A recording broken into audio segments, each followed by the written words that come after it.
Vidéo un peu spéciale, ça fait longtemps que j'avais pas abordé des sujets comme ça en dehors de One Piece, enfin qui concernent One Piece, mais qui concernent pas l'œuvre dans son intégralité. Je trouvais ça intéressant d'échanger avec vous, non seulement parce que le sujet m'intéresse, hein, je suis un fan de One Piece, mais aussi parce que souvent derrière des polémiques, eh ben, tu as des sujets qui sont hyper intéressants à traiter, et il faut juste prendre un petit peu de recul, choisir tes mots, tes arguments, dresser un contexte, et en fait tu peux en retirer des informations qui sont vraiment intéressantes. Et aujourd'hui j'avais envie de le faire parce que c'est un exercice qui me passionne. Moi je suis passionné de One Piece, de l'œuvre, et je suis aussi passionné du YouTube game One Piece. Je regarde toutes les vidéos, je regarde Le Mon Corvo, je regarde Goji, je regarde Serial Sage, je regarde Raito Lastico, je regarde... ça fait longtemps que j'ai pas regardé Léo et Max, mais dès que j'ai un peu l'occasion, je regarde aussi Léo et Max. Nina, j'ai pas trop regardé. J'avais regardé une fois ou deux, j'ai pas accroché, mais ça ne serait tardé. Il y a aussi du très bon contenu. Je regarde bien sûr mon cher frérot Sunny Delight. Je regarde Hunter 404 aussi. J'aime bien et je fais beaucoup de live avec les gens. Moi, je fais plus de live sur ma chaîne, mais je fais beaucoup de live avec les gens. Ils m'invitent, je viens, je parle de One Piece, etc. J'en ai fait beaucoup avec Ryo Sensei. On se donne, on est encore en contact avec Ryo Sensei. On essaie de trouver une date à chaque fois, mais c'est vrai que je suis sur énormément de choses en ce moment, et déjà que les reviews du dimanche me prennent énormément de temps. J'ai moins le temps d'aller discuter avec le poteau Ryo, mais ça ne serait tardé. Je vais trouver le temps de le faire. C'est important d'échanger avec la communauté. Moi, j'aime bien vivre cette aventure avec tout le monde. J'aime pas être tout seul de mon côté, à vous raconter un truc, etc. Même vous voyez en commentaire, j'essaye de répondre à la plupart des gens et des commentaires. Et je voudrais déjà commencer cette vidéo par un grand merci pour tous ceux qui ont commenté la vidéo de dimanche. Je crois qu'on a encore pété le record en termes de commentaires. Je crois qu'on a encore pété le record en termes de commentaires positifs, des gens qui me disent bravo, on est content au niveau du montage, au niveau des théories et tout. Ça fait bizarre de recevoir autant de messages positifs. J'ai toujours fait ma carrière un peu sur le... J'ai toujours un avis un peu divergent.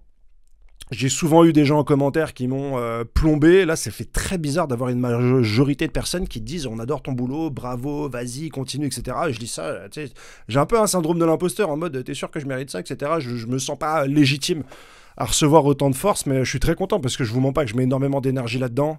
C'est des fois 10-15 heures de travail quand t'as un boulot, une vie de famille, beaucoup de projets à côté comme le rap et tout. Ma boîte que je développe, c'est vrai que faire comprendre aux gens, attends là c'est l'heure de One Piece, tu vas plus pouvoir me parler de vendredi jusqu'à dimanche matin, c'est un parti pris. Faut bien réussir le reste pour pouvoir te permettre de faire ça quand tu vis pas des réseaux, hein. Aussi, c'est dur de faire prendre autant de temps pour monter la qualité de vidéo quand t'es pas pro. Je gagne pas ma vie grâce à YouTube. C'est un parti pris qui est... c'est pas rentable.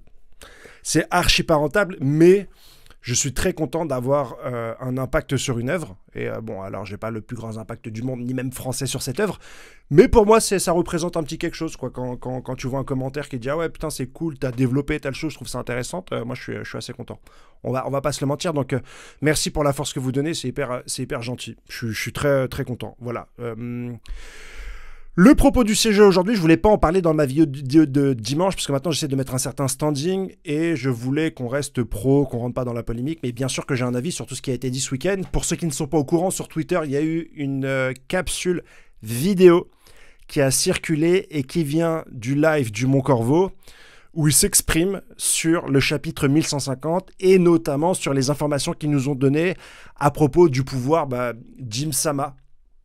En tout cas de ce qu'on en comprend, et il va se lancer avec pas mal d'énergie, voire de véhémence sur son avis sur la question, et il va pas mâcher ses mots, puisque je sais plus si c'est Kamal ou Kita, j'ai du mal à les différencier les deux, mais en gros il va expliquer que voilà, il n'a pas d'intérêt particulier pour le personnage Jim Sama, qu'il attend d'autres personnages à ce niveau-là de l'histoire en termes de développement. Il parle d'Akainu, il parle de Dragon, il parle de Shanks, il parle même de Baggy, avec la Cross Guild aussi, ils vont devenir très intéressants. Et que dans la plastique, dans le dessin, finalement, te proposer un pouvoir démoniaque avec un tel style, une fourche, des cornes, c'est très primaire, des ailes de démons, ça ressemble presque aux vêtements que l'Alliance a sur Onigashima quand ils vont affronter Kaido. En termes de, je vais pas dire ridicule, mais on est un peu dans le cosplay, peut-être. Et que tous les pouvoirs qui nous sont donnés, hein, elle fait apparaître une dague, un flingue, un cercle démoniaque, un livre, elle peut prendre possession des gens. Et si on rajoute à ça les pouvoirs qu'elle a réussi à donner aux chevaliers divins et ceux au Gorosei, pour je te rappelle, le Gorosei il fait un clin d'œil, il peut péter une tête. Toutes ces choses l'ont perdu. C'est une réaction à chaud. C'est une réaction qui n'est pas scriptée. On n'est pas dans une vidéo, on est dans une réaction à chaud. Et c'est une réaction qui, pour moi, est franche. Et on va en revenir du travail de youtubeur dans cette vidéo. Vous savez que je suis assez transparent sur ça. Je vous ai déjà fait une vidéo sur le fait que mon but, c'est de prendre votre temps. C'est ça mon activité. C'est ça. On va pas se leurrer. Et pour vous prendre votre temps, il y a plein de mécanismes qu'on met dans le montage, dans les vidéos, mais également dans l'avis qu'on va donner à notre communauté. Et ça, on va y revenir. On va tout développer aujourd'hui. Mais on part du constat de Kamal et Kita, voilà, ils ont donné leur avis. Avant d'observer leur avis, il faut quand même dresser un contexte. Et il va être très important pour que vous puissiez comprendre un peu le cheminement que j'ai envie de mener dans cette histoire. Le contexte, c'est que dans One Piece, un manga très codifié au niveau du pouvoir des personnages avec les fruits du démon, Paramecia, Zoan, Logia, le Haki, on a, semble-t-il, parce qu'on n'a pas l'information, peut-être ou pas parce qu'on n'a pas l'information, une nouvelle forme de pouvoir, qui potentiellement pourrait être la magie. Puisqu'on a, je vous le rappelle, le personnage d'Im-sama qui, alors qu'on n'a pas indiqué son fruit du démon, fait apparaître un livre, et il semblerait que grâce à ce livre, elle fait apparaître un pentagramme, d'où sort un revolver et une épée, donc des armes, d'où sort un pouvoir qui permet de manipuler une personne, peut-être de lui donner de la force ou pas, et elle prend comme ça possession d'un pays. La première chose que j'ai envie de développer dans cette vidéo, c'est que bien sûr, on ne sait pas, ni moi, ni mon corbeau, ni vous, ni personne ne sait d'où vient ce pouvoir. On peut avoir des théories, et beaucoup de gens ont des théories. Ça peut être le fruit d'un fruit du démon. C'est une option, pour moi elle est valable. Tu peux être d'accord, ne pas être d'accord, mais c'est une option qui est viable aujourd'hui, puisque les fruits du démon sont le pouvoir de One Piece depuis le tome 1. Ça peut aussi être l'origine des fruits du démon. Im-sama serait un démon. Elle a des pouvoirs démoniaques, elle a envoûté des fruits qui ont donné des pouvoirs, en fait, elle est à l'origine. C'est une deuxième version, c'est tout aussi possible. Il n'y a pas aujourd'hui des indices qui nous donneraient une version plutôt qu'une autre. Il y a peut-être des arguments, tu peux me développer tes idées, n'hésite pas à le faire en commentaire, mais les deux solutions se valent. Ça peut aussi être un pouvoir magique qui n'a rien à voir. Ça peut être l'auteur qui décide que, on a tous vu le Halley, il y avait des démons dans une époque antique, et cette époque antique a une source d'énergie qu'on ne connaissait pas. Comme là, il y a le soleil interdit qui va être une source d'énergie qui pour l'instant n'est pas développée, mais qui pourrait être développée. On a ces trois hypothèses-là, et tu peux même en avoir une quatrième, ça peut être les origines du Haki, ou alors Im-sama pourrait être un démon. Tu as 4 ou 5 ou 6 versions qui sont possibles et qui ne sont pas données par l'auteur. Et ça, c'est bien intéressant de le comprendre, elles ne sont pas données par l'auteur. Donc, quand tu as une réaction épidermique comme Kamal et Kita en disant « ça ne me convient pas », ce qui ne les convient pas, c'est déjà qu'on n'ait pas d'informations. Alors que c'est un manga très codifié où on a, dans la plupart du temps, les informations, cette fois, on ne les a pas. Donc déjà, ça te suscite une émotion. Ce qui est une très bonne chose quand tu es lecteur, quand tu es analyste, une œuvre a réussi à te susciter une émotion. Le premier truc, et quand tout le monde va te dire « mais c'est logique, parce que dans Fruit du démon, il y a démon », de quelle logique tu me parles, puisqu'on n'a pas l'explication du pouvoir d'Im-sama. Bien malin sera aujourd'hui celui qui peut me prédire si c'est un fruit du démon, si c'est l'origine des fruits du démon, si c'est un pouvoir démoniaque et donc les démons existent, ou si c'est les pouvoirs du Haki, ou même de la magie. Bien malin, tente en commentaire, je reviendrai dessus quand on aura la réponse. Dis-moi en commentaire si pour toi c'est un pouvoir de fruit du démon. Im-sama a mangé le fruit du démon. Si Im-sama est la mère de tous les fruits du démon, donc grâce à son livre, elle a créé les fruits du démon. Si c'est de la magie, et on a l'introduction de la magie dans One Piece, si c'est une forme de Haki évoluée, si c'est un pouvoir antique, si c'est tout à la fois, déjà on ne sait pas. Donc avant de dire que quelque chose est logique, tu signes un chèque en blanc, que ça soit logique qu'on parle de fruits du démon, qu'on parle de magie, qu'on parle de pouvoir démoniaque, qu'on parle de Haki, qu'on parle de pouvoir antique, tu te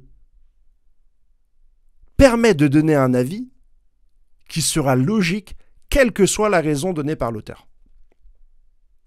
Avec un sophisme qui est « oh ben comme il y a fruit du démon, alors ça expliquerait tout développement de cette idée de démon, quelle qu'elle soit. Tu te rends bien compte que là, en fait, tu signes un chèque en blanc et tu te dis d'accord à l'aveugle. Ce qui est pour moi le premier pas, non pas de la bêtise, mais du fanatisme, puisque tu n'es plus dans la logique, tu es dans la validation perpétuelle. Et c'est là où je dis que tu fais ton mauvais travail de lecteur, parce que le propre même, et je le dis souvent dans mes vidéos, de l'auteur est de te surprendre.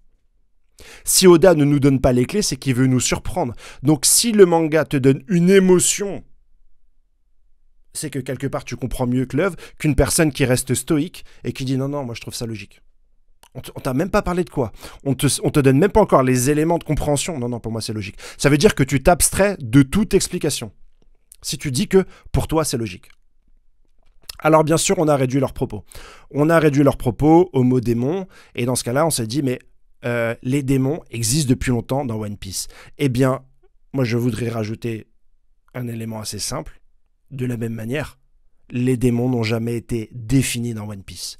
Ils peuvent apparaître, Shanks peut dire les démons de la mer. On a, je crois aussi, Jibura, je suis en train de relire Enies Lobby, qui nous parle du démon qu'il a en lui et qu'il ne veut pas exploser s'il s'approche trop près d'un fruit du démon. Lui, il croit au démon qu'on a en interne. On a Cavendish qui a un démon en lui. On a certaines attaques qui portent le nom de démon. Mais Oda n'a jamais expliqué, défini ce qu'étaient les démons. Ils peuvent être des attaques, ils peuvent être des idées, ils peuvent être des hypothèses, ils peuvent être des entités qui prennent possession de certaines personnes, mais là encore, on n'a pas de définition. Donc ne viens pas me dire que c'est logique quand même l'auteur n'a pas encore pris le soin de définir ce qu'il est. Et permets-moi de te dire que, pour moi, le sentiment le plus sincère, c'est encore de s'étonner. Parce que tu as besoin de réponses dans un récit quand tu as des questions. Mais ceux qui valident aujourd'hui à l'aveugle ce que Oda est en train de nous préparer n'ont visiblement pas besoin de réponses. Secondo, et je voulais revenir là-dessus, je pense que, peut-être que certains le savent, mais pas tous, quand tu es créateur de contenu, depuis un certain nombre d'années, tu sais ce qui fonctionne ou pas. Et la démarche d'aller dans le sens de l'auteur, la démarche de surhype les événements d'un chapitre, qu'il soit bon ou pas, fera toujours meilleure impression que d'avoir un esprit critique. Donc, quand tu t'attaques à un créateur de contenu qui prend la peine de sortir un peu de son rôle commercial, de te voler du temps, parce que c'est notre travail de vous voler du temps, le time watch, c'est le travail. La contrepartie qu'on va vous donner, c'est l'analyse, c'est le montage, c'est peut-être des informations qui te permettront, si tu n'as pas compris certains éléments, de comprendre des aspects de l'œuvre qui t'auraient échappé. Et encore, je trouve que votre temps est cher payé.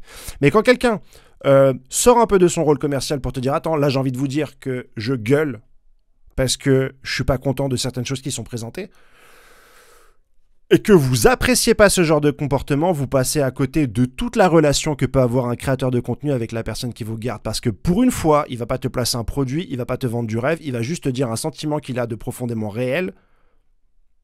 Hey, là il se passe un truc et je le comprends pas, ou hey, là il se passe un truc et ça me fait réagir et j'ai envie de le partager avec vous.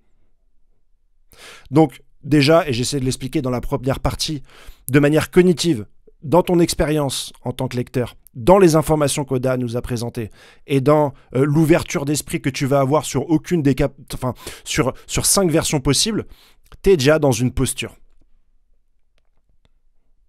Et la dernière partie que je voudrais vous poser, et les deux à mes yeux se valent, est-ce que tu aimes One Piece parce que l'histoire t'intéresse, ou est-ce que tu aimes One Piece parce que tu as une posture? Pour te dire que je ne dénigre pas la posture, par exemple, quand tu es fan de foot, tu supportes ton équipe, qu'elle perde ou qu'elle gagne. C'est très mal vu de changer de club de foot parce que celui-ci perd trop. Tu vois, le PSG a gagné la Ligue des Champions. Je pense qu'elle a une saveur particulière pour ceux qui, depuis 12 ans, ont supporté le PSG alors que le club ne faisait que de perdre. Tu vois, ces gens-là, je pense qu'ils ont, et c'est pas mon cas, apprécié la victoire avec un goût que j'aurais jamais. Maintenant, en ce qui concerne une œuvre, par exemple moi One Piece, pourquoi est-ce que je lis One Piece? Parce que j'ai de l'intérêt.